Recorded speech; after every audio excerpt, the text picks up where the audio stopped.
Video is up. All right, good. Hell yeah. All right, let's go. All right. Can you guys see? You should be able to see the Twitter account of Splinterlands. Is that the case? If it is, please say yes in the stream chat. And if we sound good, please say yes again. That's it. Cool. Two yeses. All right. Well, sorry about that. It took us 5 minutes, 10 minutes. That's the usual time it takes us to figure this stuff out. That's right. That's how you know we're real humans, dude. There's nothing fake about this production, dude. It's all real chat. All right. Awesome. So the way we do this, guys, for those that are new that's watching this, first of all, welcome to everyone. There seems to be a healthy 10, 15, looks like there's about 30 people in the voice chat kind of watching this. A lot of people from Splinterlands, so thanks for joining us. Yeah. How to see that video. In the chats for all you Splinterland community members, dude. Love to see that. Yeah, Bob K or Boop K is asking how to see it. How to see the video. If you click Cypher Wheel on the top, you should be able to see it. Awesome. Yeah, so normally what we do, and we've kind of been slacking because it's been Moon Boy days again, and all of us have been glued to the crypto charts. We usually do every week, we do 1 or 2 game reviews. And traditionally we've focused on Ethereum just because, well, I live in a bubble, especially an Ethereum one. So whatever's come on my radar has always been ETH stuff, right? Yeah.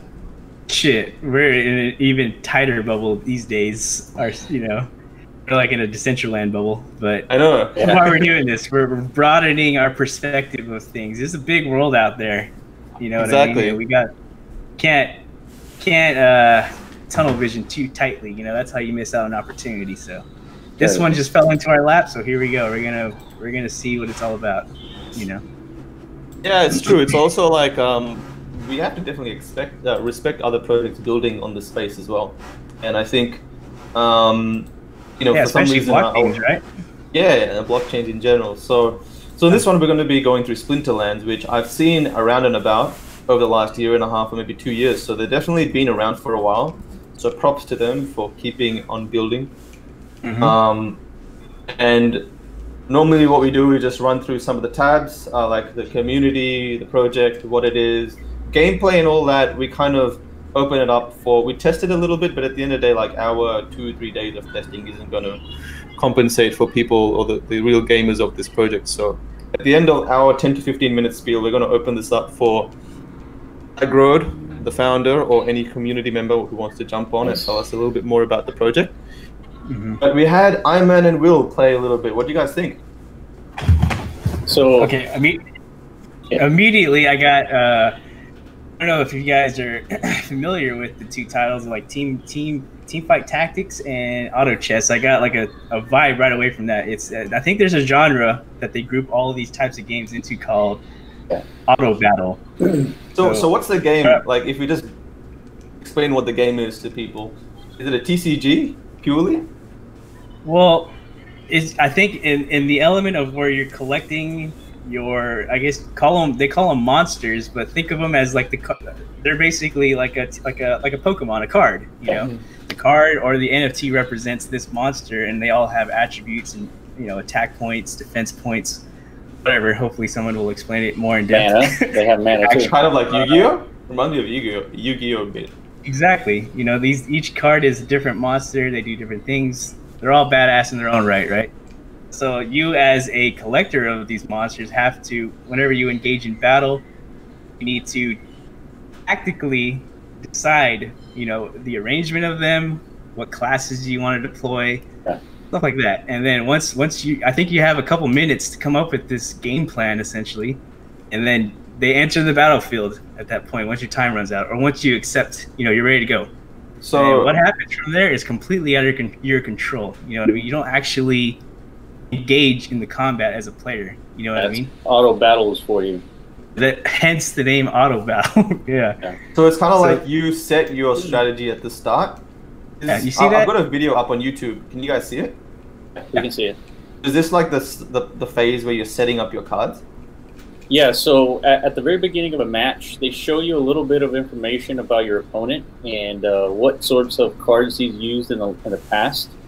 And so it gives you a chance to kind of strategize as to how you're going to take your opponent down. And so then right before the match starts, you're allowed to choose a different set of cards. And I think there's a limit to... There's a mana cap. The mana cap, exactly. So you can see it right there on the screen, that 17 with the blue circle. I think it froze. No, I think he's just going. No, he's going to the next. He's playing the game now. Yeah, but there's a mana cap, so that's you have to kind of like manage that mana, right? So you don't overspend, I guess. So I've got some comments here that I'm going to quickly comment out. So it's important to note you can see what your opponent has played in the last 5 battles. So I guess there's the strategy of doing a bit of research. Oh man, this is so much like Dota. I don't know. It just gives me like some serious proper gameplay mechanics where it's kind of like this universe built around the game.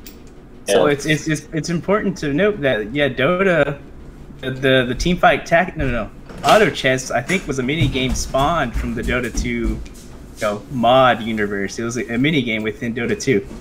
So it makes sense like that. This model is like it brings back nostalgia of Dota. Did you used to play Dota? I'm imagining you did, right? I did, yeah. I did. Yeah. So that's why I was addicted. It feels familiar to you, right? So each game has a random mana cap and random extra rules. That's pretty cool. Yeah. Random mana. A random mana cap makes it more exciting because you got to keep changing your strategy. Oh, I didn't know it was random. That's pretty crazy. Yeah. So Juxton is asking what chain is this on. So we're going to go through that. It's actually, it used to be, and correct me if I'm wrong, guys. It used to be on the Steam blockchain, and they transitioned into the Hive blockchain. So I initially thought it's probably because of the Justin Sun thing. Yeah. Right. So Hive floating video controls. Where are we? Yeah, I initially thought it was because of the Justin Sun thing, but I think they're pretty clear that the move was because the Hive blockchain is certainly not perfect. Oh wait, something about the Steam infrastructure not being as good and the Hive being a bit better, and that's why they've made the move. Yeah. But it looks like they had a bit of community. I don't know how much of the community supported this move or didn't support this move. I know it was a very tense moment for any project living on Steam, especially when that happened. So. I know they're here now and they're working fine. Yeah, I'm sure the benefits outweighed the cons, right? In the sense that Hive is a much more scalable platform, from what I've heard. More cheaper transactions. Everything we kind of hope and desire Ethereum ends up being with this ETH 2.0 launch. You know what I mean? Coming up very soon. So, as a game developer, you gotta kind of make these executive decisions. Do I want my game to suffer as a result of us being, blockchain non-agnostic? I guess blockchain maximalism. Do I want to adapt and like actually see what's, there's new blockchains offering, more friendly user experience. So do I, adopt that technology and risk losing, whatever network effect Ethereum has? So these guys took that risk. Hopefully it paid off for them. I'm pretty sure the game is better than what it was when it was on, the Ethereum network. But maybe when we get a community member, hopefully. Later, like after 5-10 minutes. Actually, this Zoom call is going to end in like 8 minutes. I'll have to restart it because I've got the 40-minute limit for some reason. Even though I've got the upgrade, for some reason it doesn't pick it up on my account. Anyway, we'll restart that. There's no problem in about 5 minutes. But so for those people that I don't know how many people here are into dApps or like games on Ethereum or projects on Ethereum, NFT ones or whatever. But basically, Ethereum's kind of got the bulk of the volume. Like that's kind of got the big collectors that collect art, the big people that play games. Like when people run pre-sales in ETH, they've usually done pretty well. And I actually I don't know how other ones have done because I haven't been able to compare. I know Wax raises like $100,000 or $200,000 on like their initial launches for their games, but obviously ETH has its issues with the gas fees and like having gameplay on chain is just not sustainable just because it's so damn expensive. So that's why like projects like Steam and I guess Hive, etc., are definitely more suited. But how it's interesting, it'll be good to talk to the community and the founder as to like how it affected the amount of users. At the end of the day, like I checked the user base in terms of jumping into Discord and seeing, is there a conversation happening? Is there a live trading channel, etc.? Because those sort of indicators means that there's people constantly talking about it, right? And it was like it was pretty active. So there's definitely a game here in existence doing pretty damn well in terms of at least the gameplay. And it's not on ETH, so that kind of was my inner ETH maxi. Exactly. Side. Yeah. And there's been other instances that I've witnessed myself, like other very well made games that seem like they're prioritizing other blockchains. Like I said, it's like an executive decision at this point. You gotta kind of like, it's a big barrier to entry for a lot if you're trying to actually tackle like a mainstream audience, right? Like, you don't want to have them deal with all the same complications that us Ethereum boys deal with on the daily. Exactly. So that's important. I mean, yeah, Ethereum games aren't fun in the sense of gameplay. That's why we haven't actually seen any come out with gameplay. We got the investment side of things there. Everyone's jumping in and buying stuff, but is there any games that are working on ETH apart from Axie, which is the gameplay isn't on chain, and they actually use Loom Network on ETH. They're not on chain, so it's server based games, but they have the assets on chain, and that's where it gets expensive. Yeah. So going through like a quick skim of the website and like what's currently already there. I mean, looks like gameplay is well on its way. You can continue to buy cards. There's also like tournaments and guilds, and I thought that was pretty cool, where it had like different guilds where you can join and be like part of a group, and then they've got their ranking and tournaments. Looks like it's a monthly thing. Okay, quite a lot of guilds, ratings, and yeah, I mean it's a pretty healthy kind of look to the evolution of what the game has become, right?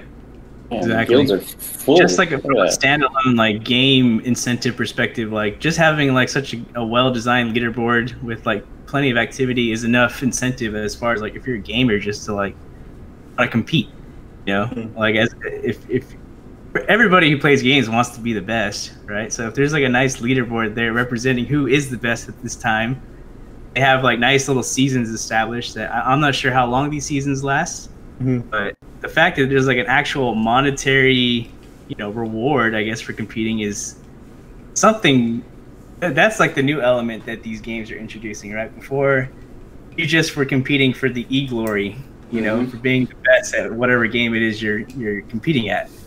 But so the whole play to earn element is what fascinates me most, interests me, and I think that as a blockchain gamer, I'm sure that's what fascinates you as well. I think that's the new element that's added into gaming is the play to earn aspect, because like you're saying, if you're playing a game and it's just a generic game, it's for the e-glory, but in this case it's for the currency, the cryptocurrency. So I think that adds a whole element of focus for any of these players to be the best, like you're saying.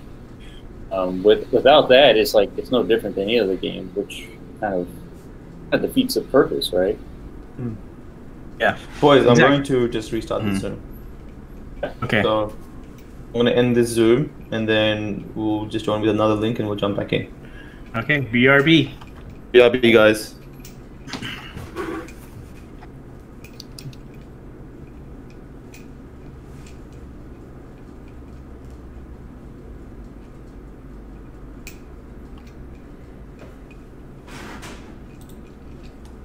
Hopefully you guys can still hear me, if you can.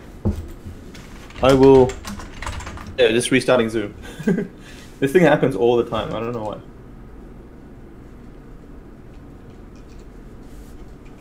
So yeah, the format is we're going to go through a couple more points, but I'm not going to pretend that we know this game inside out, or like we're some geniuses that understand the analytics of things.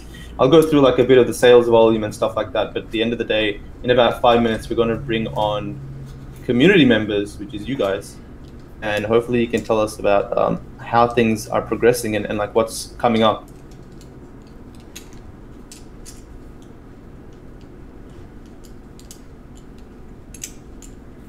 I do know there's some land gameplay coming up as well, so I'll just refer to that, but yeah, I'd love for someone to come up and let us know exactly how that's progressed. Wait.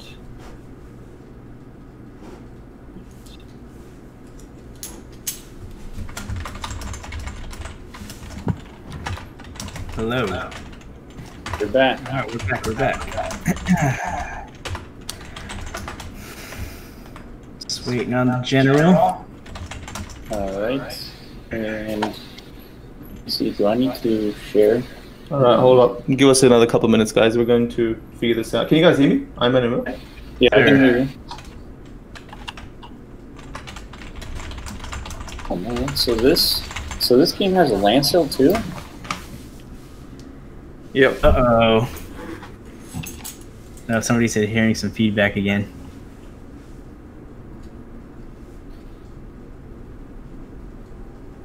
Okay, so this is... Okay, Stever, we gotta get you in here, dog.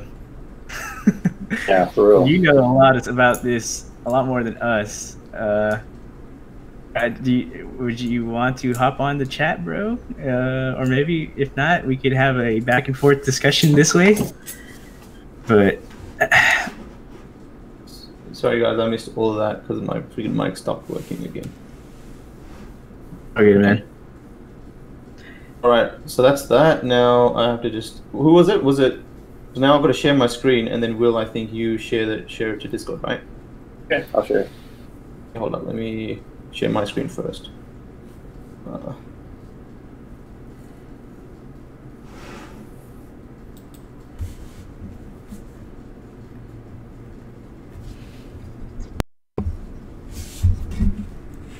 right, hopefully you can see that. Yep, looks good. You share my screen here.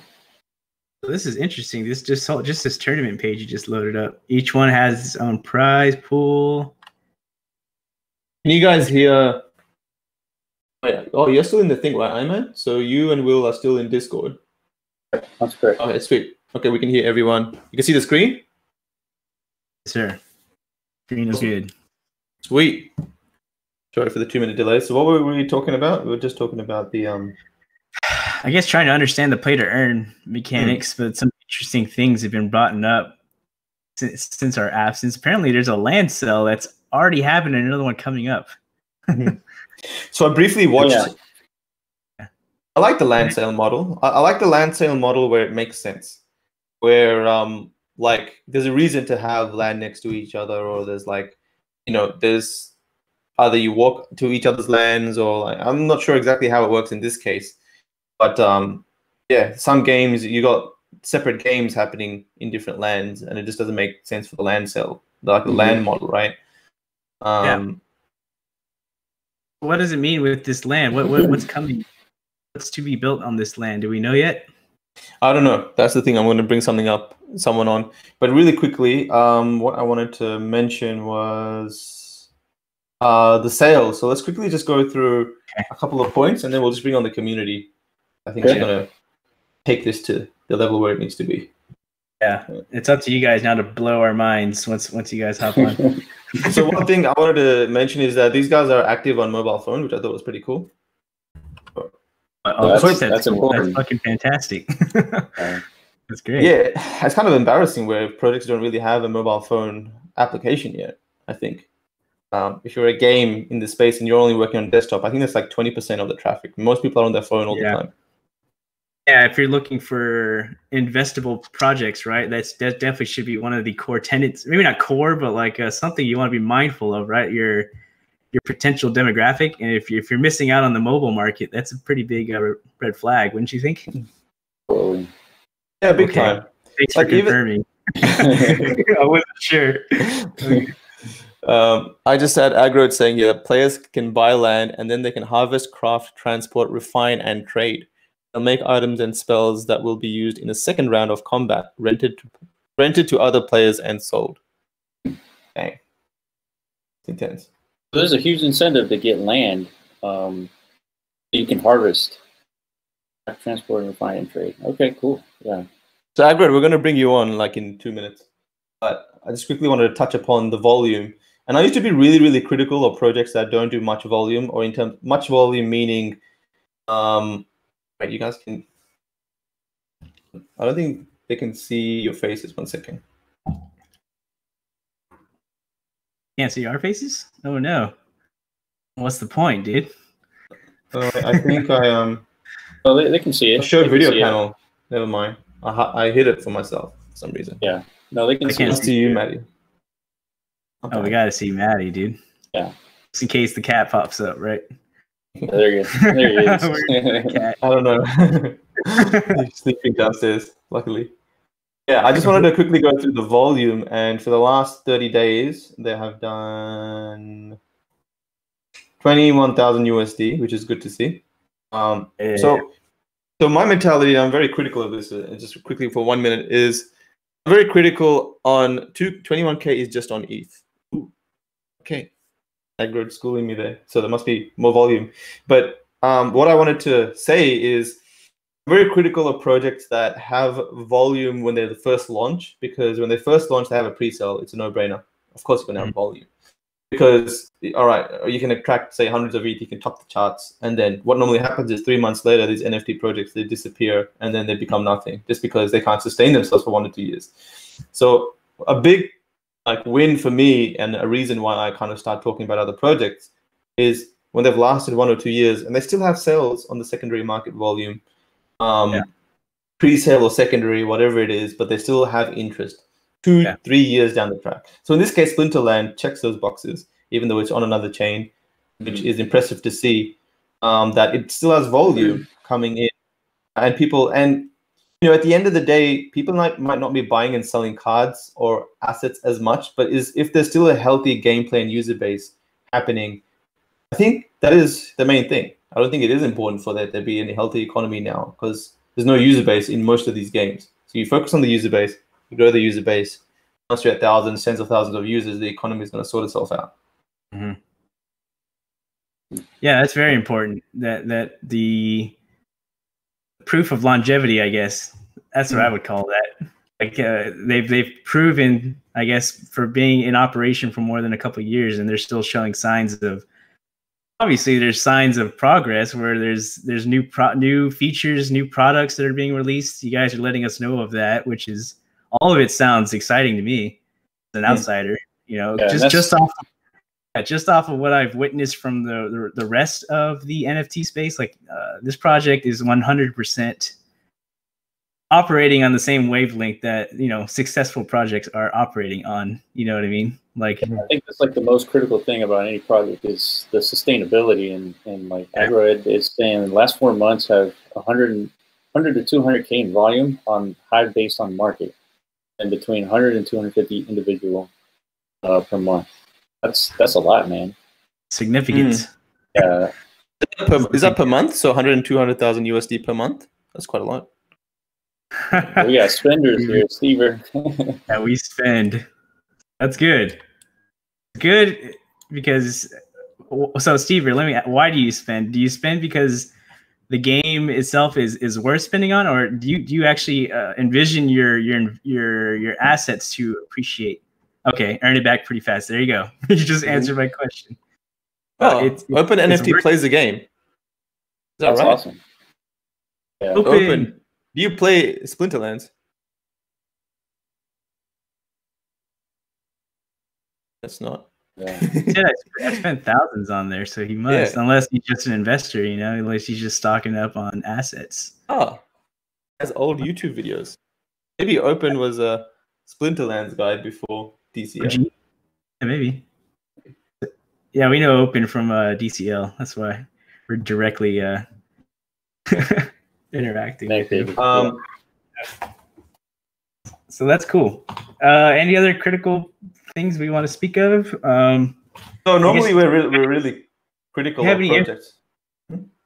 Do you have any info on as far as like the team behind this project, or is that not necessarily necessary? Normally I do a dive. Yeah, normally I talk about the team, but I think it's not necessary. Okay. We've got the founder here anyway. But yeah, we're normally very critical on projects that we review, because I made it very clear with we're all kind of the same mind, right? We don't just talk about projects and say how good they are. We talk about like what is the shit thing of what's like the risks here. But this is what do you guys want to talk about here? I can see a good game built on blockchain, building a user base, people are spending, it's advancing. I can't really see. I don't know. I can't see. Oh, what about the potential dilution of the actual cards and their value, in the sense that if you just make more cards, like what happens to the player base? I mean, do they get disgruntled, or do they collect more because there's a different incentive mechanism to collect more cards? I think any blockchain game has to deal with that. Even you know, any game that's being created in Decentraland, same thing. It's like, how do you manage the actual assets that you're creating that are supposed to be rare, or to some degree, you know, scarce, and then how do you sustain yourself if part of your income or your return on investment is creating more of the same assets? It's like, that's something that I guess every founder, every creator has to think about. Yeah, I see what you mean. Especially you got a lot of replies from that inquiry, dude. Yeah. Maybe we'll bring one of the team people on. So yeah, so I see the cards have a limited print number and must be combined to level up, making them more scarce. That's pretty interesting. So they're combined to level up. Pack opening is great. Yeah, the deflationary aspect of combining cards is actually pretty amazing. There's deflation here. Okay. All right, I think at this point we need to get like Aggroed on. So one quick thing is, I see an 8.4 highest ETH sale. That's pretty cool. OpenSea, and that's all from me. I think we better add some community members so they can tell us about like the mechanics and exactly how this thing works. All right. All right. So the way we do that is we normally mute ourselves on. Okay. On Zoom. Yeah, we mute ourselves on Zoom. Okay. Guys, bear with us. This is happening. And then unmute ourselves on the Discord.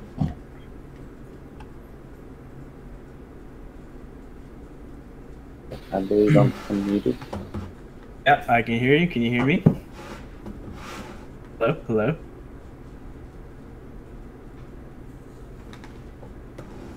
Test. Check. Can you guys hear me? 1 second. Okay. Yes. But Will and Matty, can you guys hear me? Okay. Well, they're not responding to me, but thank you guys for listening. Alright, so they can hear me. They can hear Iman. Yeah. Will, where's Will? I don't know. Aggroed, I'm gonna unmute you. Hello. This is Aggroed. Hey, how are you, man? I'm doing great. I really appreciate you guys taking the time to review our game and give it a thorough review outside of just this one demonstration time. And Nope, I cannot hear anything. appreciate you letting me be here. Yeah, absolutely, Aggro. Already just 30-40 minutes into looking into this, I'm super interested. I'm sure everyone else is who hasn't been exposed yet. Sounds like a lot of people have been, which is great. Yeah, once we get Will's audio figured out, we could definitely, dive into more of the nitty-gritty details. But what is your, Eddie? If you want to intro Aggroed, what is his position? Aggroed is the founder, right? Yeah, founder and CEO. Oh, badass! All right, there's no better person to talk to than you, then. Well, I do like the idea of talking to the players, because they're far more strategic than I'm at this point. But I can definitely give you a big overview of why we're doing the land, how the game kind of works, why we went with an auto battler style and like a 3-minute combat. I can talk about how we combine cards and shrink supply that way, how we introduce new series and the methodology behind that. So it's all of it. Yeah, see, that's the stuff we normally cover, but in this case, just because it's kind of like out of our depth, right? This is something that I think you'd be best in, just like telling us about, why the mechanics are there and why the land play is coming up, and just the community sentiment so far, and then we can get some community member in here and tell us more. That sounds great. So Splinterlands is a trading card game, and we always wanted people to come into crypto. My partner Matt, who is a 30-year dev, and we just love crypto, and we think that it's a really wonderful tool to give people, personal sovereignty, economic decisions. It can protect freedom of speech and economic liberty. It's really powerful. And so we want more people in the blockchain, and we just didn't think that high finance was going to do it. There might be tons of money from high finance, but you're not going to get mainstream adoption just because you can speculate on tokens. There's got to be more than that. So Matt and I thought that the best way to get people in would be by building a game. And we also really liked the game because we come from like Magic and Hearthstone particularly. And those games are frustrating because you can't own the assets, or you can't ever since it went digital. Once it went digital, then all bets are off. You can't own anything, and it's really frustrating. So when I played, I spent $300 and I stopped playing, and now that money's gone. Whereas when you have NFTs and you actually own the assets, now you actually have ownership and control so that you can move the cards, sell them, interact with the market, rent cards. Renting cards is kind of a big deal about what we do here. So there's a lot of different options that the players have because these are tokens. So we really like that aspect. It also, it's just a digital game instead of a physical game, so that means you can play 24/7. And then by doing blockchain, you can actually kind of allow the players to earn. So you've been on that tournament screen. We've given out over $150,000, getting close to $200,000 in prizes to the players. I mean, I think that's pretty good for a game. So we do mint new editions. You know, it's kind of funky. You know, it's this weird balance of we want new players and we want to reward old players. So what we do is we'll for each edition we'll set a total number of packs available, and we'll say we're not going to print any more packs than that. So within the pack, each card can have whatever distribution of cards you're going to get. But once we're sold out of packs, there's just no new way to mint alpha cards or beta cards or any of the other editions that we do. So those can have whatever prices that the players and the secondary markets deem. For us, though, with the new cards, we don't, it is on one hand absolutely astounding and fantastic. Games like Axie have $96,000 cards that sell, and that there is a lot of really cool aspects to that. But it also gets to like, is that now out of reach of your normal player? So like introducing new people into that ecosystem, if like the table stakes start getting up into the tens of thousands or much higher, it's hard to envision how you get new people to join and mainstream this game and let everybody experience it. So we'll mint new editions, but then we always cap how many cards are allowed. And then the other piece of the game is that you shrink the cards down. So if you click on one of those cards, maybe the dwarf there in the bottom right, the 5 mana cost dwarf. This is one of my. That's a kobold. That guy. Click that, please, and then click on stats in the top right. A little bit more to the. There we go. So when you look at this, what we've done is we made it so that when you double your rank, you can quadruple your rewards. It's not perfectly like that, but it's roughly that. And one of the ways that you can increase your rank is by winning matches, and it's easier to win matches if your cards are really strong. So one of the ways that you can level your cards is by combining duplicates. So this is normally in like a pack of Magic, the cards are wasted, right? You have 3 cards that you want, 9 cards that are trash. But in our game, all of those extra cards aren't really extras. Those duplicates get smushed together to make higher level cards. So in this case, this is a beta card, or it's a reward card with a beta leveling guide. It's the Exploding Dwarf, and you have to combine up to 505 of them in order to get to a max level. And when you do that, the melee attack goes up, the speed goes up, armor and health stay the same, but you start unlocking all these new abilities. So by building this, yes, we're inflating the supply of cards, but you're also shrinking them drastically. So we have this idea that there has to be some level of scarcity, and there's nothing like dividing the total supply of cards by 505 to get pretty scarce in any given edition. So when we print these editions, we basically say, okay, only like 300 to 400 people should be able to actually make like a fully maxed deck of all the cards. And that will scale as we keep growing. We always want to make sure that the number of people that can achieve the perfect high level max cards is always fewer than the gamers in the ecosystem, because that's part of how you drive demand. But for us, there's not quite a fixed supply of cards. It's more like, as we sell out of editions, the players know that basically once a year, maybe a little bit longer, maybe a little bit less, depending on bull markets and bear markets and all the other stuff. But we target about once a year, we want to release a new set of cards. And that's a way that the older cards that are out of print have a chance to find their value. And the newer cards they're still accessible. It's still just $2 a pack to get in. So that's kind of like the big picture economics for the game. So what happens with all those cards that get combined? Like technically, what happens to the NFT? So it's probably a better question for my partner, because I don't want to get technical things wrong. I'm not the dev, but basically they're taken out of the circulating supply.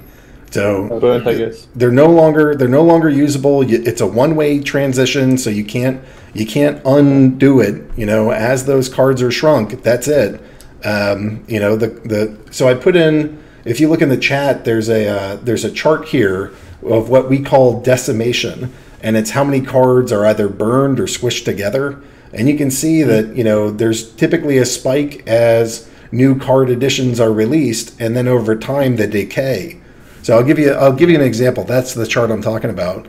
The alpha cards, we had 300,000 packs, and of those 300,000 packs, each pack had 5 cards, so a max of 1.5 million cards available. And because of all the squishing that the players do, there's now 288,000 cards left, which means that 80% of the supply of alpha has already been squished into more powerful cards. And that way, the players do that because they want more powerful cards to win the matches so that they earn more when they're fighting each other. So that's a kind of whole economy around putting out new packs, and why the players want to combine them to rank up, so that in their season rewards, their quests, now they can start getting free access to tournaments instead of paid access to tournaments. So there's all these kind of like little gamified gateways where as you advance, you're able to earn more and actually be able to spend less. Yeah, that's what I like about these blockchain games, is that you have to come up with like an economy, because essentially if your player base expands so much, then all you have to do is just add a new level to the cards, and instead of 505, you need 1,500 cards to get to level 11. And then that's how you kind of balance the power if there's so many players, right? I mean, the main way that we balance that is by really carefully going over the cards and the abilities, but we cap it, right? We don't want, when you get up to like 1,500, that starts being like, we're worried about pricing people out. Already we get concerns that the card decks are too expensive and things like that. So if you go up to 1,500 copies per card, that could, we want, this game is a combination of proof of stake, it's proof of skill, and proof of time. So there's no way of getting around the fact that like you have to have a nice quality deck if you want to get maximum rewards, and we're upfront about that. But we also don't want it to be the case where like you need a minimum $100,000 buy-in and you're not allowed to play or earn. So there's some kind of common ground here where we're trying to find a balance between not over rewarding players that have put nothing into the game, but not making it so onerous that like average human beings that are not crypto gods can't like partake. Right. I think that's really important, because for me, I didn't think crypto games would ever take off, just because people there that want to make money, and then there's someone trying to, like a founder trying to create a game that's good in terms of gameplay. So I was like, well, how do you balance the investor mindset, the speculator mindset, with the game playing user base? And how would that not be priced out? Like how would speculators not just buy up all like the Genesis rare cards and then just make it a stupid price point that new people can't join in? Well, we've seen some of that in other games, right? But by issuing new packs and having the cards with new abilities, we're not like copying the previous stuff. We make new stuff, and we don't do power creep because that's not fair to the older investors. So this is sort of the balance that we've come to of. We don't introduce new packs all the time, but once a year we introduce a new series. The players are typically pretty excited about it, and that way the older cards can in fact go up or change price, or the market can do whatever they want. But there's always some much more inexpensive way that new players can buy in. Yeah. Oh, it's really cool, man. It's really important too to like kind of address like how, I guess, like the certainty behind what you guys are I guess we'll call it minting, but like if you compare this to like what like a Pokemon company does, if you guys aren't aware, there's like a major boom going on in that Pokemon economy, where people are speculative investors now. Essentially, they become crypto moon boys in the Pokemon ecosystem. You know, people are speculating. They're buying sealed packages of Pokemon products with the expectation that in the future these are going to go up in value, not even realizing that the Pokemon company itself has 100% rights to just reprint whatever they want. Whatever you're holding can get printed at any point in time in the future. You know, all of a sudden you're holding something, circulating supply of it just doubled overnight. You know, so it's really, really, really, really important that people understand like that. Once you're investing in, you know, crypto assets like these NFT assets, you can sleep well at night when you own them, because you know what the cap supply is of all these things, and they don't get adjusted. You know. Yeah, I think we even know the cap supply of the physical Pokemon cards and stuff, do we? I don't think so. Charizard in circulation, all that stuff. And then you also have some of the risks of like counterfeiting. So one of the things that I've noticed about the old games is that like they're always about how do we siphon as much money out of the players as possible. And for us, our number one question when Matt and I get together and we're like, all right, we're going to make changes to the game, we always are asking ourselves, how do we provide as much value to the players as possible? And that's part of the impetus for the whole land thing that we're doing. So like never in my gaming career did Magic the Gathering ever come to me and be like, hey, Aggie, we're tired of making all this money printing cards. We want you to do it instead. And in fact, for some of the tournaments that the players started making where they could print older versions, they knew they were counterfeit, but they weren't like selling them. It was just for specialized tournaments. That all got shut down. They didn't want anybody doing anything like that. And for us, the land is really a way that we said in our game, we want more strategy than what's already here. There's already a lot in the sort of blind draft, but we also want it where both teams can see each other, and then do a second round of combat with items and spells. And when we determined that we were going to add items and spells, we said, well, how are we going to get them in the hands of players? And that's where this whole land piece came from, because we wanted to give the players the ability to mint the cards. Like the core aspect of our business, the way that we've been able to operate, we've generated millions of dollars by selling cards. And on the secondary market, those cards are worth just shy of $6 million or $7 million, depending on how you count it. But we wanted to give that very power to the players. So that's why we're doing this land expansion of we want items and spells, and we want the players to be the ones with the authority to mint them. And that's why, in the first pre-sale of land, we sold out in 21 seconds. And we're doing a big discount. You can see it's a 40% discount because it's more like a Kickstarter where we don't have all of it worked out yet. And we're doing this as trying to get the funding so that we can build it. But we want to put this power in the hands of the players. We want them to mint the cards. And we can't think of anything that's more hardcore crypto than that. I totally agree. Especially the whole funding this with the land sale. That's like a common way of blockchain games are starting to use is the funding with land, and we see that all the time in Decentraland as well. It's like everyone's trying to figure out how to fund creations, and I think the land is probably the most common and most easily understood method.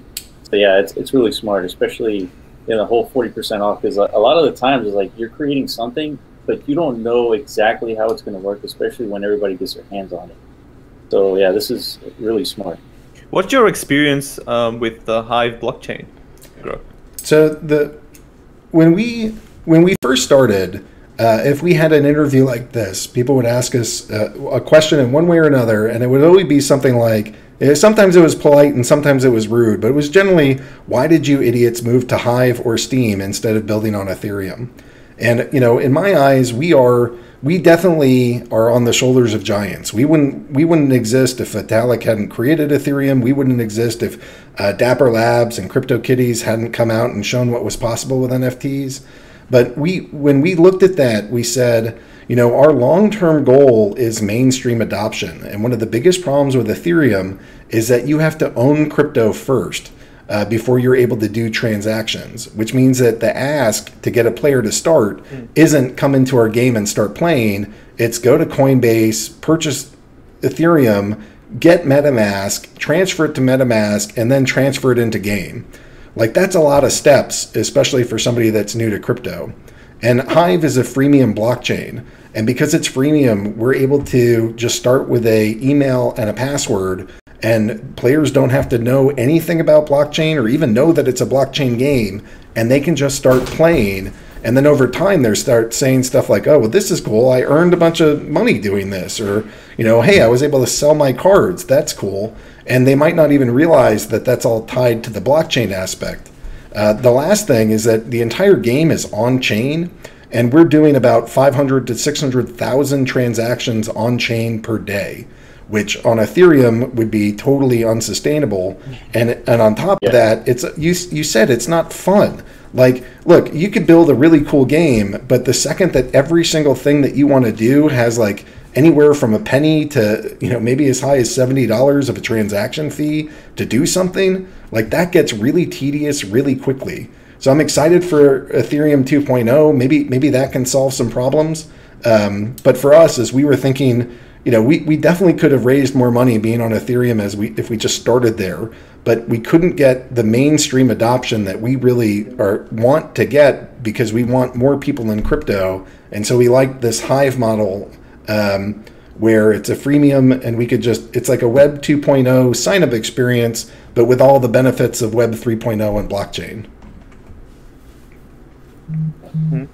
No, I agree. I wonder how you guys can get so much transactions happening and have it all on chain. So that doesn't cost anything in terms of being on Hive? Nope. So you have to. There's a resource credit system, so you have to own stake. So the game itself owns like $100,000 worth of stake, and just like we're able to rent cards, we're able to kind of like rent or delegate that stake to new players. So technically, you do have to have some crypto. There's like bare minimums that you can start with, but it doesn't get you very far.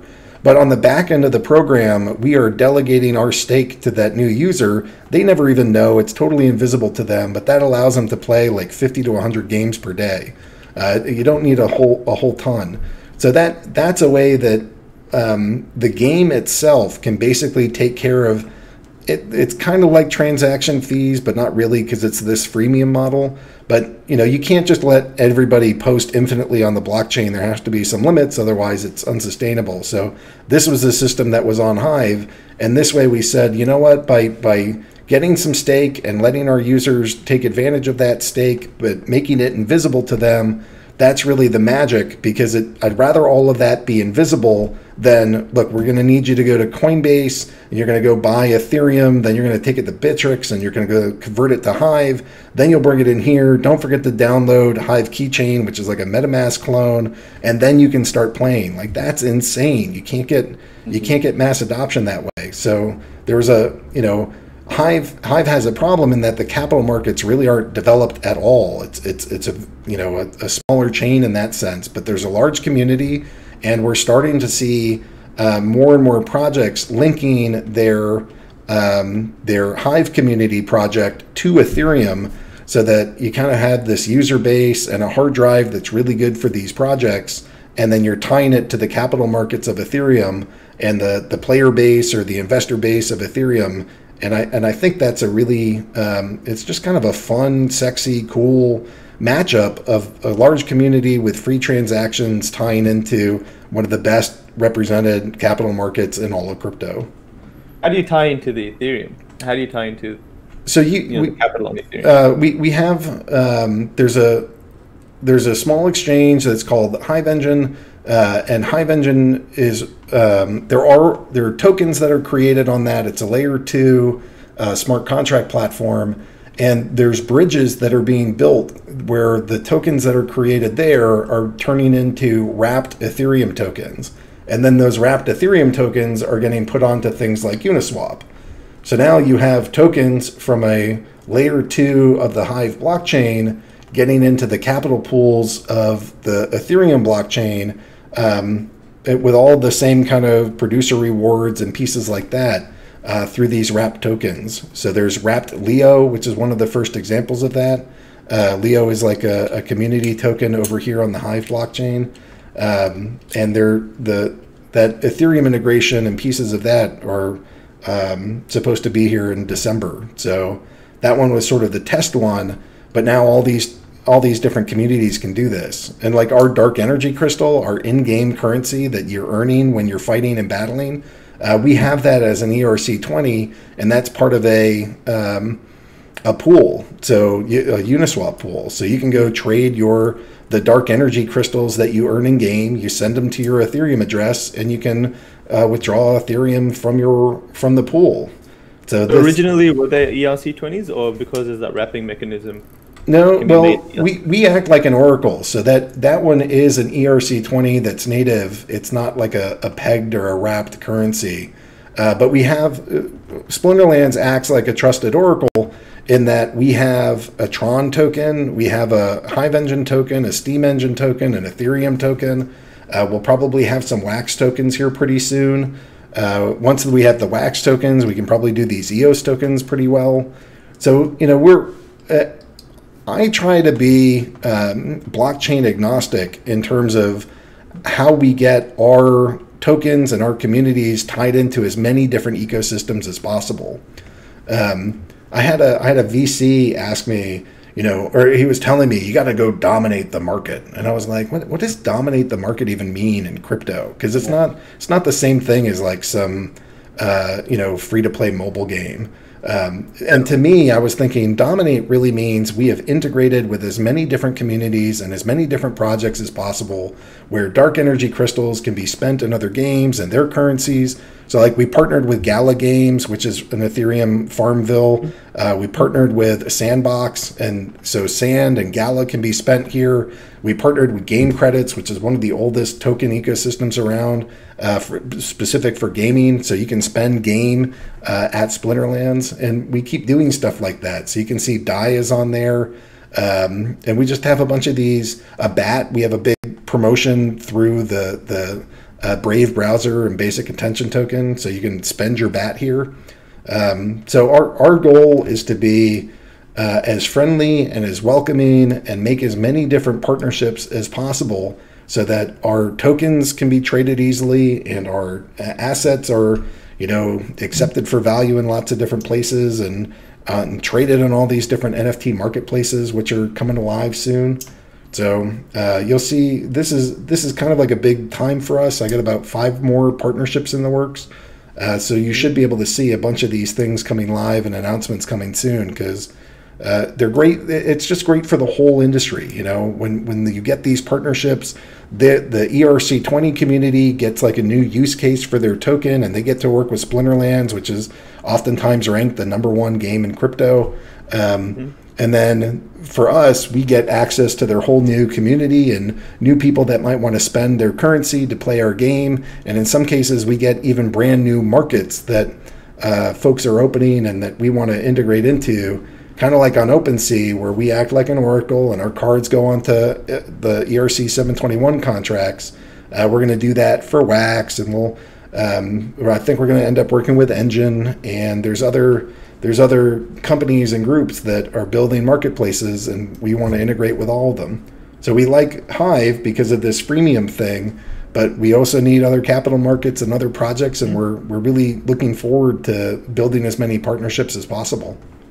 Aggroed, just really quickly, I just want to let everyone know that the Zoom video is going to end, but that's fine because we're on Discord now, so you're just still going to be able to hear us. But when the Zoom video ends, Will, can you just open up a browser of Splinterlands and just share it in Discord?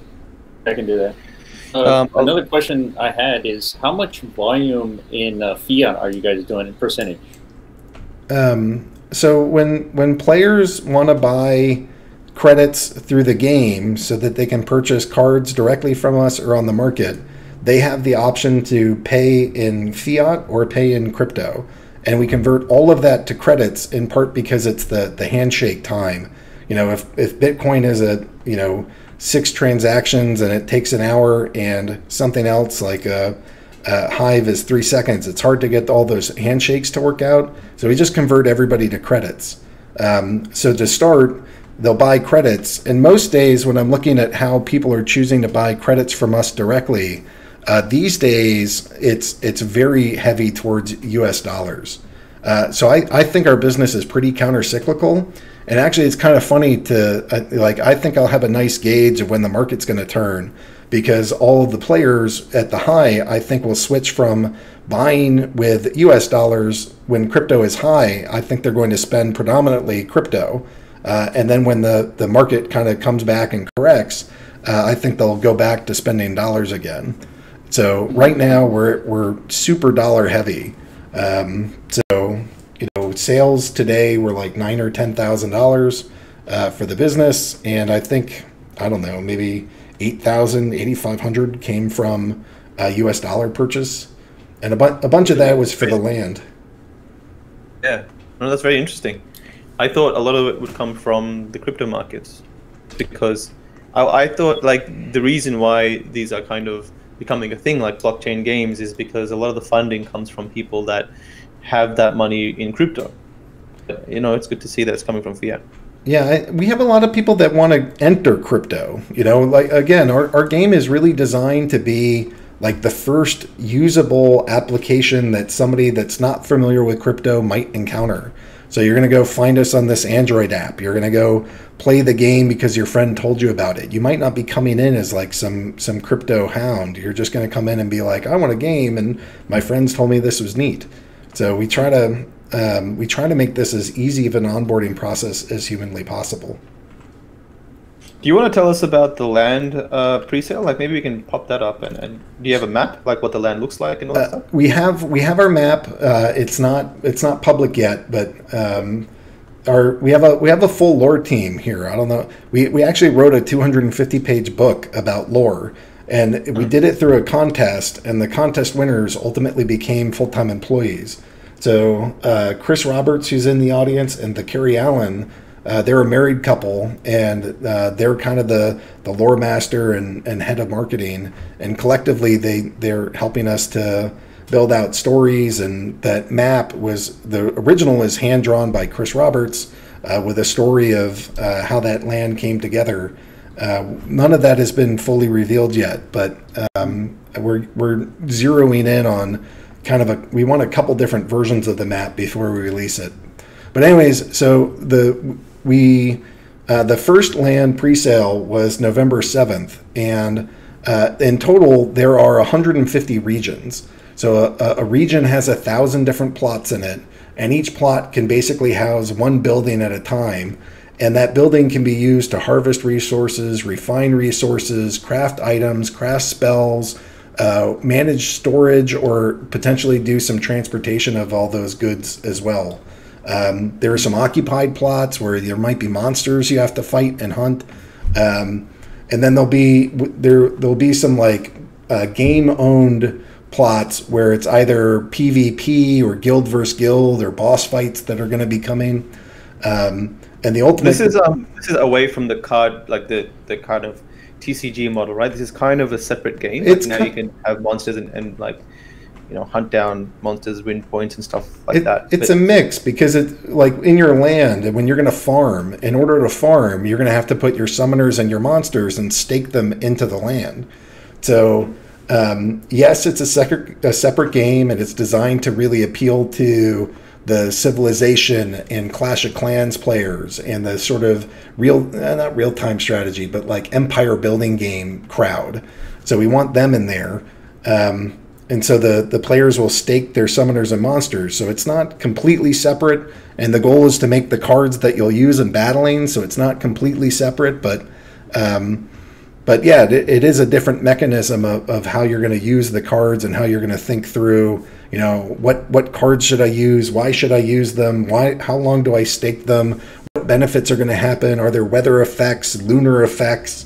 Like, the same way that we vary the battles every time, we want to make it so that, you don't just set your monsters once and then come back 6 months later. We want to have this be a bit of a puzzle that the players have to figure out.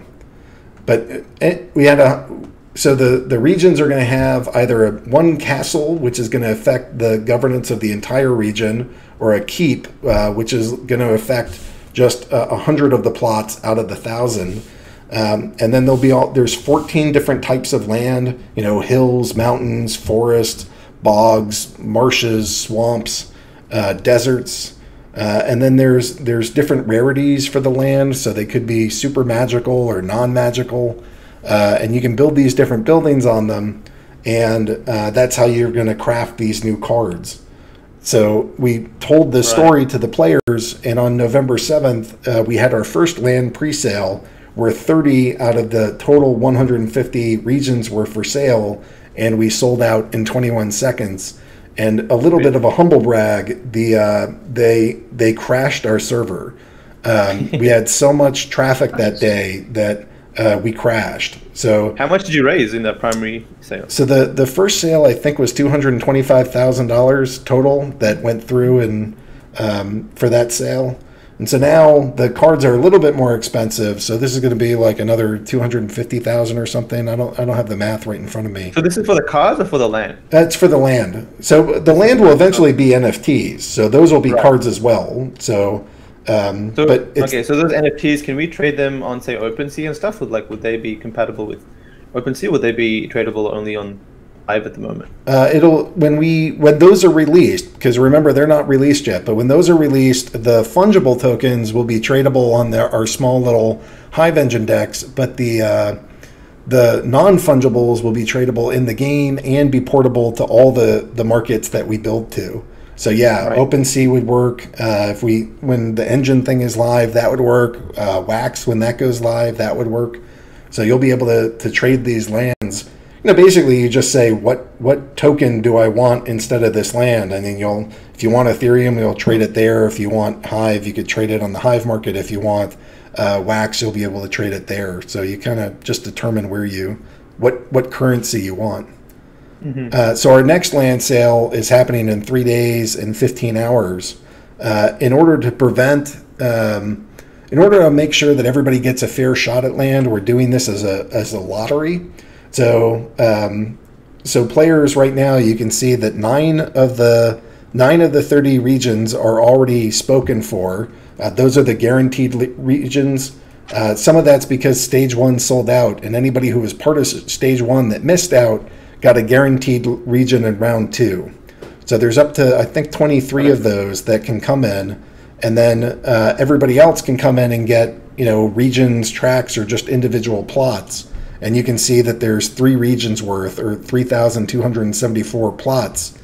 So this is all before the land sale even begins. These are people trying to reserve their initial spot. And last time we had something like 54 regions that people were trying to purchase, but only 30 spots. I don't think we'll get quite that high, but I think we're going to get pretty close to the 30, maybe 40 for this land pre-sale. So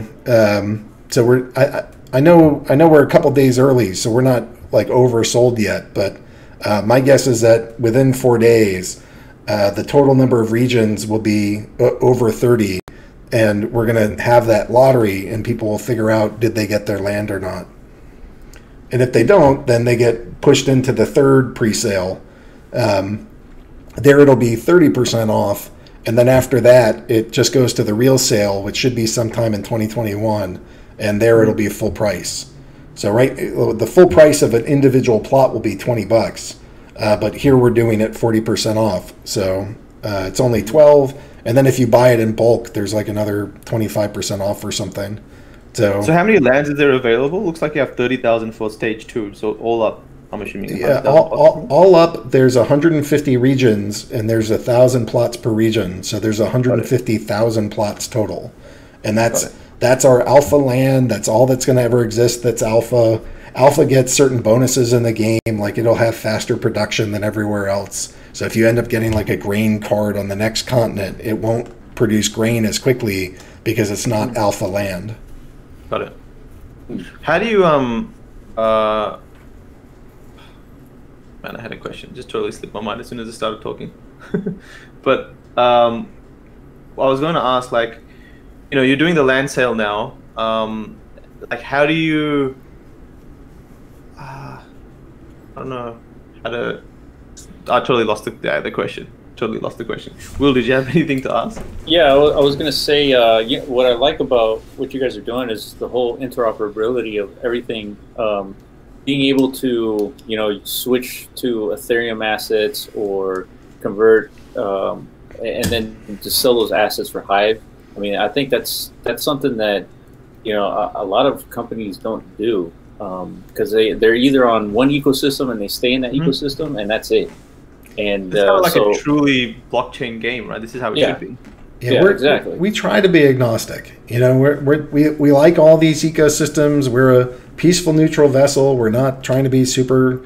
We're not trying to be super tribalistic. There's a lot of wonderful benefits to using Hive as sort of like a public hard drive and a wonderful base for a community. But we're a little weak in terms of our capital markets. Like Ethereum is literally like 6,000 times more expensive as a base token. So there's just some aspects of this that we can't ever get. So I kind of think that we have this like hidden gem ecosystem where smart NFT guys like yourselves are sort of aware, and you've heard about it for a couple of years but haven't really messed around. All these cards that are like 73 cents. That's like how much? That's like 0.01 Ethereum to go get cards here. So how would I go about doing this? Like, if I were to buy this, how much would it cost me in transaction fees? So and like to own this and stuff. Yeah, so that's another reason why we like the whole credits model. So above your mouse, there's a gold coin with a green button next to it. Keep going up. Green button for the plus. So if you click that. So this is, you got to log in to be able to see the crypto option. But if you're logged in, this is how you can purchase it. So once you kind of have your spell book and you're able to go participate here, this is where you would go. You'd choose how many credits you want, and then you'd pay with Ethereum just in one big chunk. And then once you've converted to credits, there's no transaction fees. We don't have any gas fees here. So there's a small market fee of 5% of the card, and we actually don't even keep that. We put that right back into the tournament pools. So yeah, the steps would be I can get you and your audience members, if there's people here that want a free spell book, I can go get you guys a free spell book.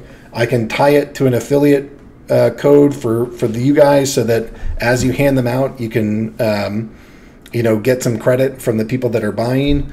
And then when they you would do a one-time do like an Ethereum or two, and you go for 2 Ethereum, it's $1,200, and that can get you like probably a silver level team, maybe even a gold level team, and you could just start playing. So can you rent these out? So for example, the question I was going to ask, I suddenly remembered it, but how do you separate, like, say, the speculator market who are just going in and buying cards and sitting on them because they think they're going to be rare and your game's going to blow up, to the people that are playing the game? I heard there's a rental model. Is there a rental model that you can speculate and that's fine, you're part of the ecosystem and own these cards that are really rare or whatever, really strong, but you can also rent them out to people that are playing the game and get benefit from that? Like, how is that model? Yep. So we built the protocol, but the guys that do it better than us, please go to another website, which is peakmonsters.com. Peak, P-E-A-K, monsters.com. P-E-A-K, there we go, peakmonsters.com.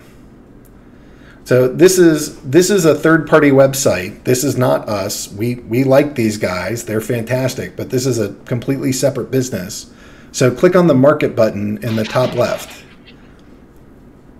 And so here you can see all these different card types. Let's go scroll down to the bottom where it looks like you'll get a more expensive card, and it'll make a little bit more sense if it's not just like teeny tiny pennies. So yeah, here we go. Jotun Zaku. Let's go pick that one. The red one kind of in the middle. Yep. So view cards. So now there's different options here. I guess again it helps if you're signed in, but if you click the click maybe the shopping cart on the right there. Are these all the ones are for sale on the secondary market? Is Yep. that what this is? Yep. This is okay. So it's the same market. No, so the blue shopping cart. Oh, Click that. Yep.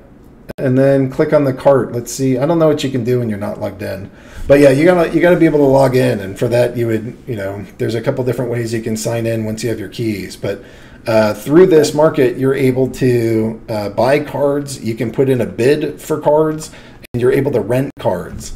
So normally, people are getting like a 5 or 6, anywhere from 2 to 6% per month return on their capital by renting the cards. Yeah, Crypto Reaper just put a screenshot. Maybe you can load that from the Discord room.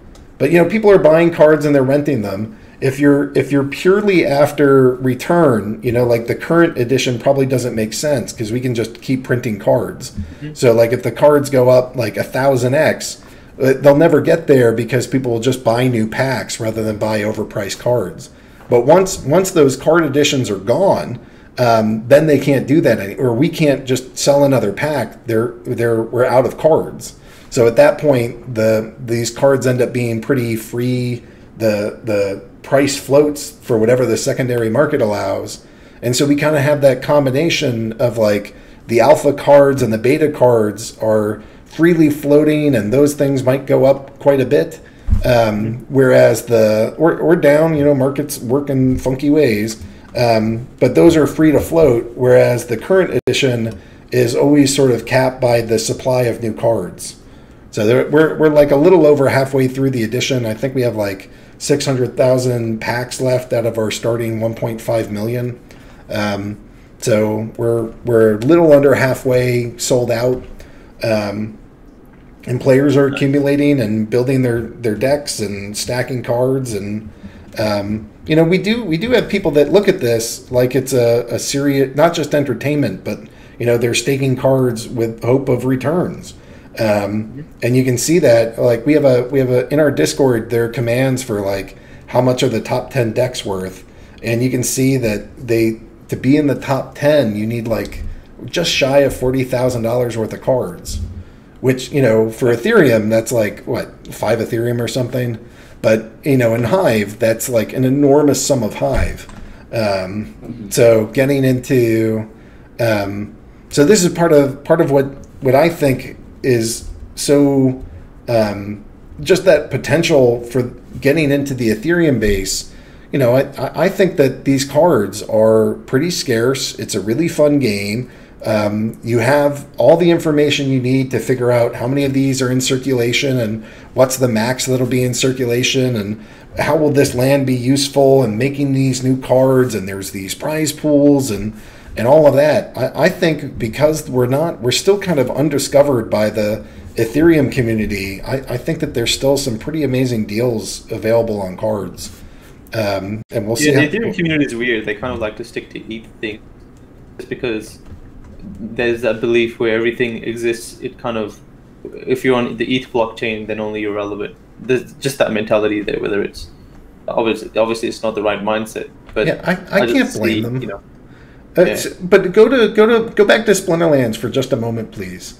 And then so you're already signed in or logged in. But if you log out, so yeah, you click your name and you choose log out, and then you click log in.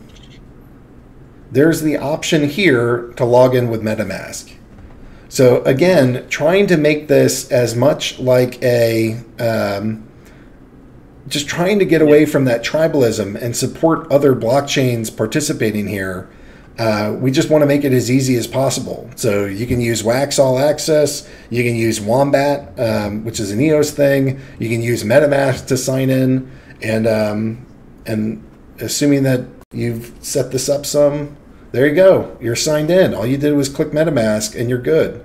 So I know that the transactions are taking place on the Hive blockchain, but to the user, we want it to feel like, oh, I'm just coming in from Ethereum. So, it's no big deal. How does that work though? Like, because you're using MetaMask that plugs into that connects to your Ethereum wallet, but you guys aren't doing anything with Ethereum. right? So like, so we're using your key pair as basically the password to get into the game. Oh, right. So the login details is connected to my MetaMask. Correct. And underneath, we actually have a Hive blockchain account that we've created. That's what that recruit 12159 thing is. But that again, we try to make that transparent to somebody coming from Ethereum because they don't care. They just want to use MetaMask and do their thing, and we want to support that. So, I had to provide my email, and then once I provide the email, then I can use MetaMask to log in. So it's pretty easy. Yeah, and that's exactly the kind of experience and feedback that we want to hear because we want there to be as little friction between the Ethereum community and our community and the Wax community, and we just want people to come here and play a sweet game. And if we can do that, then we've done our jobs. Do you have any base stats on the user base? Like how many people are playing it? Yeah, so we hit, for monthly active users, we hit 10,000 for the first time in September. Any day of the month, we're between 5,000 and 7,000 accounts that are playing. We're typically at about like 120,000 games played per day. We've had more than 40 million games played in total. We've done, I forget the exact amount, but we're up at like almost $2 million of secondary market transactions in total. Nice. And so, yeah, I mean, we have for blockchain, we think we're pretty enormous. This is quite a big app for blockchain. And then I'm part of the Ubisoft Accelerator, and I'll talk to them, and I'm like, hey guys, what's the minimum size of a game before you care? And they're like, a game really needs 50,000 monthly active users.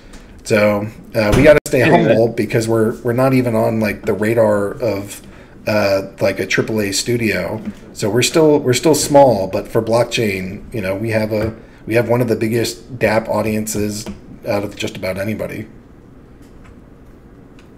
For sure. No, I've definitely learned a lot being here and looking at this. It's opened my eyes to kind of look beyond Ethereum, which I am guilty of sticking on. But yeah, a lot of respect for you and your community, to be honest.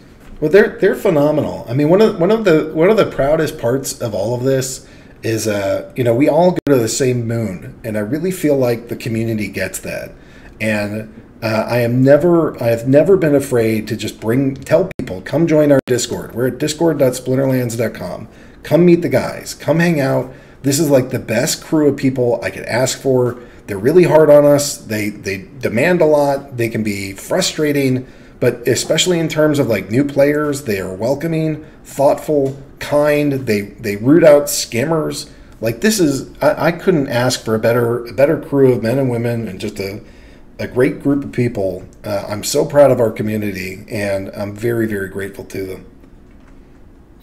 Yeah, this is exciting, man. I think the ability to earn, I think that's the next wave that people are going to be experiencing in gaming. So this is like top of the mind, like in terms of where people are going to be spending their time. And so yeah, you guys are doing an awesome job.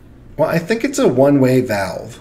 Like once a player has been in here and they've like bought 500, what they really do is they spend like $50 on day one, and then they earn a couple cards and they buy a little thing here and there, and like a couple months later they're like, holy crap, I own $1,000 worth of cards.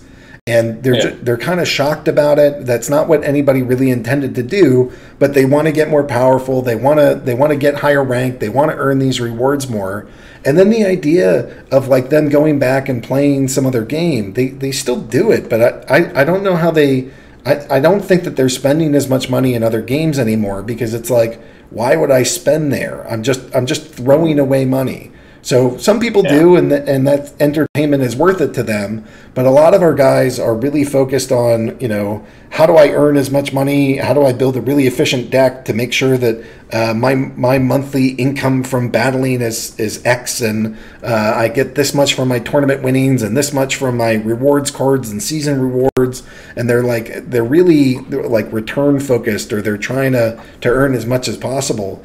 Those guys are never going to go back to like a regular you know, just a regular game. Yeah, like a Web 2.0 game. Like, why? Yeah. How am I ever going to go back and in good faith spend $300 on Hearthstone when I know it's lost? Whereas here I know, okay, well, if I ever get tired of the game, I just sell off all the assets. And maybe they appreciate, maybe they don't, but you know, basically all the fun was a free roll, and I could just and maybe there's some good extra value here.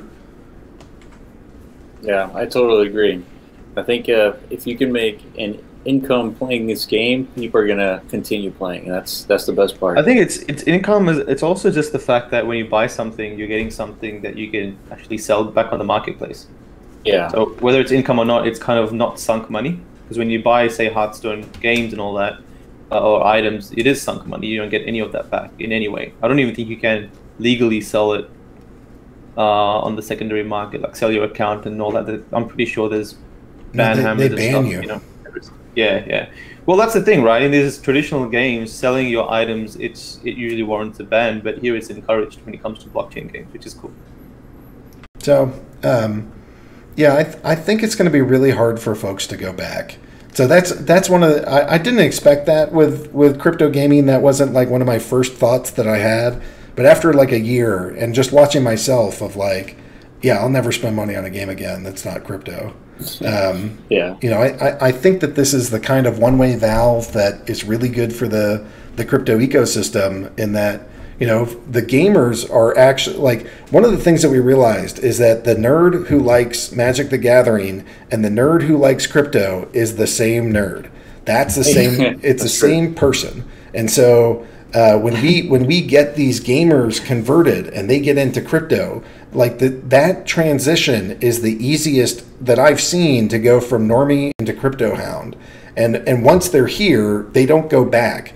So as we think about how do we take over the world to go make crypto mainstream, not just our game, but get crypto mainstream. How do we get more people in all of these blockchain ecosystems? Because we're blockchain agnostic and we want to be everywhere.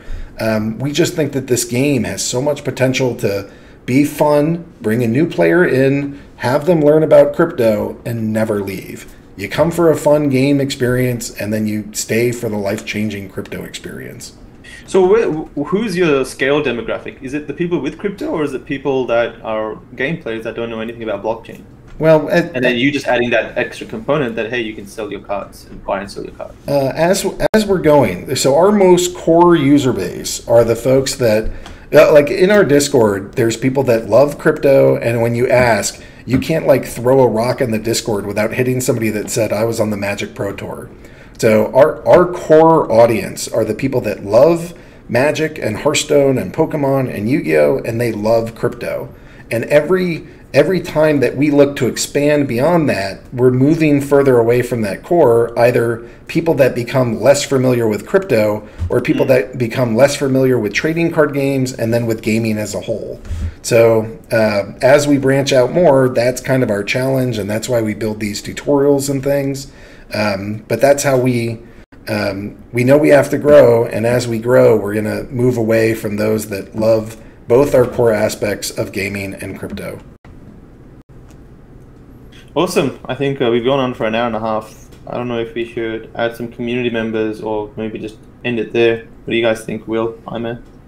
No, I think we're good. I think this provides us a lot of information. We're going to be doing a lot more playing, that's for sure, just because this is something that I think anyone in the community can learn off of like creating an economy and then creating a gameplay that's like sustainable in the sense that you have a bunch of players coming in and sticking around. So like I said, you guys are doing a great job, and this is like something that you know, we strive to achieve in everything that we do as well. So so yeah, let's stay in touch, and we definitely want to have you back on to kind of talk about, you know, what comes up with the land sales, you know, how are things doing, what changes do you guys think need to make depending on like how well it goes, and all that good stuff, man. So I appreciate you coming on, man. Yeah, it's a pleasure to be here. I know you guys are super influential, and I'm honored and humbled that you guys like our game, and I'm thankful for so many community members showing up today. Thank you for being here and representing us well. I just, you know, this stream of feedback is not filled with just terrible comments. thoughtful, critical, good, well-spoken people, and I appreciate that. What I'd like to do is give you, Matty, I'm going to send you outside of this a DM with a whole bunch of access to Splinterlands, like free access for the guys that are here. And that way, and especially if you can give me a username that can all be tied to this to an account, so that it can earn every time that new players come in from your end. But I want to try to get your community to come play and experience all the reasons why our guys love this game. I think you guys will too, and I want to make that as frictionless as possible.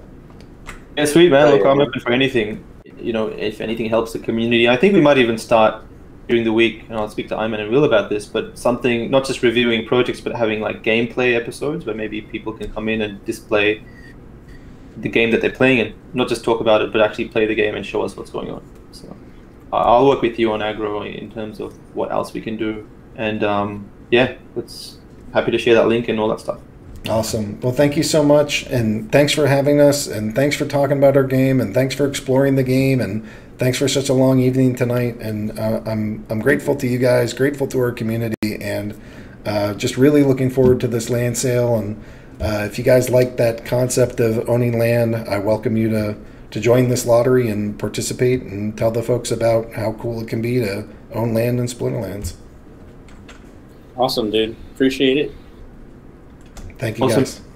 Thanks everyone for coming down. We will announce the next project we'll be reviewing. But again, Aggroed, the founder, Splinterlands community, whoever came in and taught us about the game and all that, thanks for coming in. I'm sure my goal is to kind of build bridges, right? Like I don't invest and then kind of talk about just my investments. I like to build the space, and it looks like if you guys are doing good things, then everyone needs to know about it. So welcome. Hopefully we can do you good. So we'll connect again, and thanks for coming down.